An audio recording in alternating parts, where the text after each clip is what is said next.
Okay, I think we're going now. Let's get on over here, get some things ready. All right, in 5, 4, 3, 2.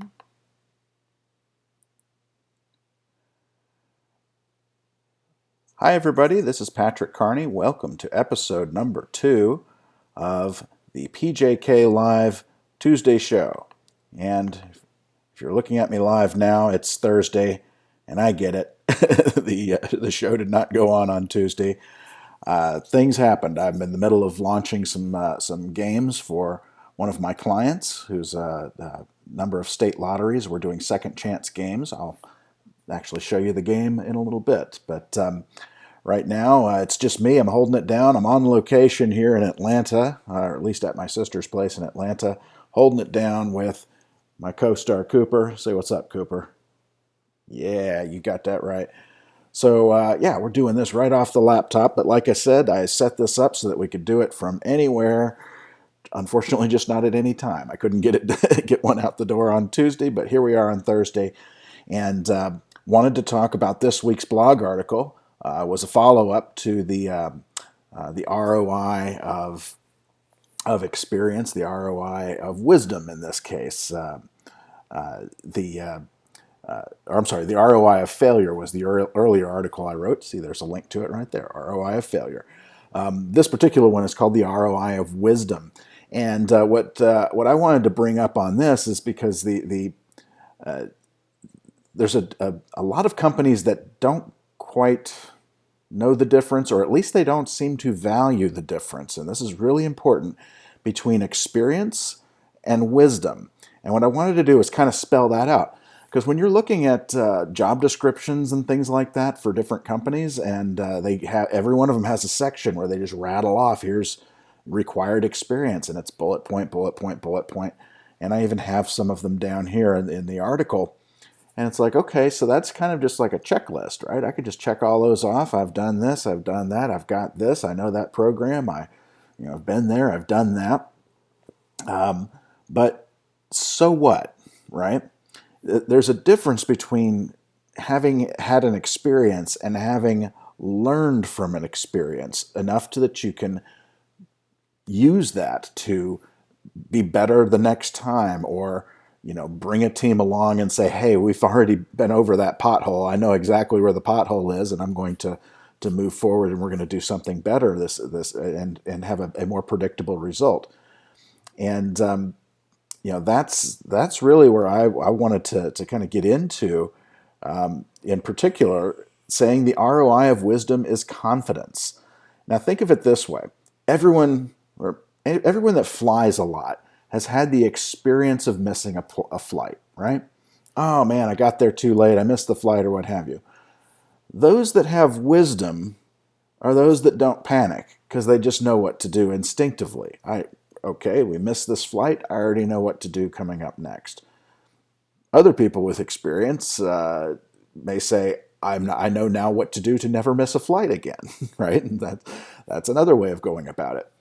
But those that have that experience and still panic every time they miss a flight, or still freak out every time they miss a flight, and you'll see them at every airport. They're the ones at the front of the line just tearing a new butthole on whoever the poor customer service person is behind the counter.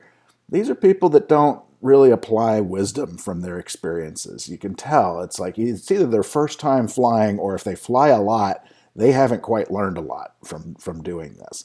And that's something that, if you're running a company, or if you're looking to build up a team of people and you want, people with a lot of wisdom, it's one thing to put on that job description a big long checklist of things that you need to have experienced. This is the experience I'm looking for. But there's a big difference in 3 to 5 years experience and what do you know how to do, right? And that's the key thing. Oh, you're a college graduate, so what does that mean? Okay, you've used this software program, so what does that mean? You've been laid off before, part of a pivot or reorganization in your company. How does that teach you to deal with uncertainty? How would you apply that going forward? Just the fact that you've been laid off or gone through a company pivot, that's a checkbox. It's not saying you've actually acquired the wisdom. And that's, I would say, nuanced. That's for companies that are looking for wise people or people that have this wisdom of experience. There's a different way to ask for that. And I would look into that when you're interviewing with people and things like that and say that's kind of what you want to go after. And when I say that the ROI of wisdom is confidence, what I mean by that is the type of stuff that I do in which I'm out there applying experience and wisdom from things that I've launched in the past where there have been no products before, where it's a wide open space and there's no rules, there's no SDK, there's no, prior examples to point to say, here's how you do it, is you need to have the wisdom to generate confidence in your team, in your investors, in the press, in your CEO, in any of these folks that you're working with, your marketing, your salespeople, your potential customers. You have to be able to project and instill that confidence to get people to go along with you on that ride towards that vision. And that's what I'm really going after in this article. So I want you to check it out and read through it and see if it makes sense to you and see if you get the difference then between, oh yeah, there's experience and then there's wisdom.